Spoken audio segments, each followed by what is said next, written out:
to kindly find the way to the stage. Oh, there's a question.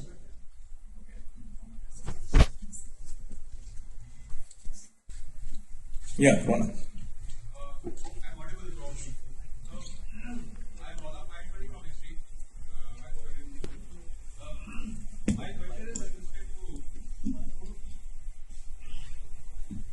So, let's suppose there is an IP transit provider who in their entire chain do not have a ANP IX, or sorry, ANP in their entire upstream chain.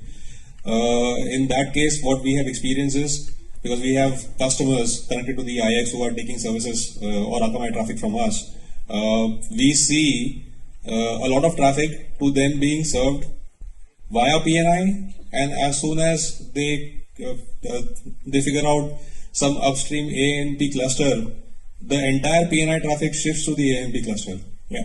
Can you please throw some more insights into why this happens and how this can be avoided? Yeah. Hey, thanks, Rana, for asking this question.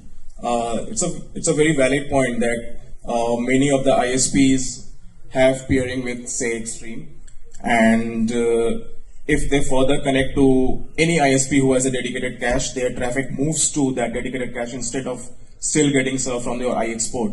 And the reason is because I think I had shown here. Yeah, the public clusters.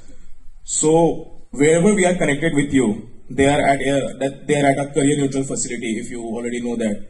And at those carrier neutral facilities, the capacity that we have deployed, we are taking care of those capacities end to end. When I say we are taking care of that, it means we are taking care of the colo space, we are taking care of the transit that is required to cache fill the boxes that we have deployed over there.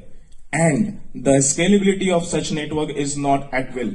We can't really go on and scale our network at a public location as per the demand.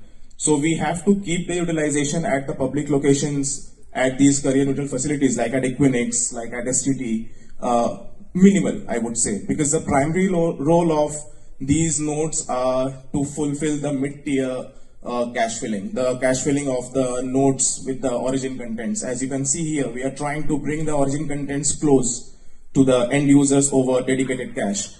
So say if an ISP is connected to you over your IX port, that ISP is still utilizing our public resources, which has a limited scope of scalability.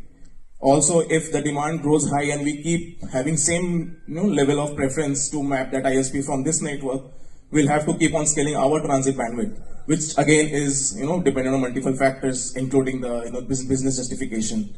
So the preference is always first to serve that ISP from a dedicated cache.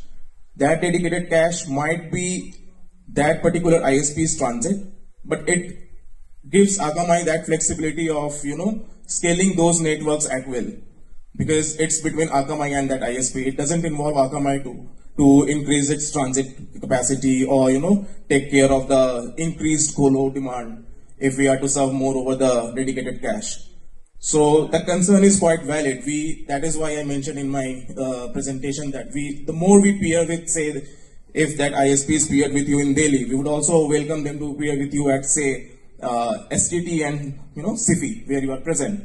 We would want them to be paired with you at maybe Mumbai, so that the failover traffic or the overflow traffic is also served over Extreme IX ports in Mumbai or in Chennai. So having paired at one location with one ISP or two ISPs might not help them much, but the more they pair, the chances are higher to offload their transit utilization. But the dedicated cache at any given time, unfortunately, in case of ISP community, will be preferred first, because it gives Akamai that edge of scaling their capacity in the dedicated cache. In contrary to the public locations where we are present, we are scaling our capacity, but the main motive is to keep increasing that for the fulfillment of the origin.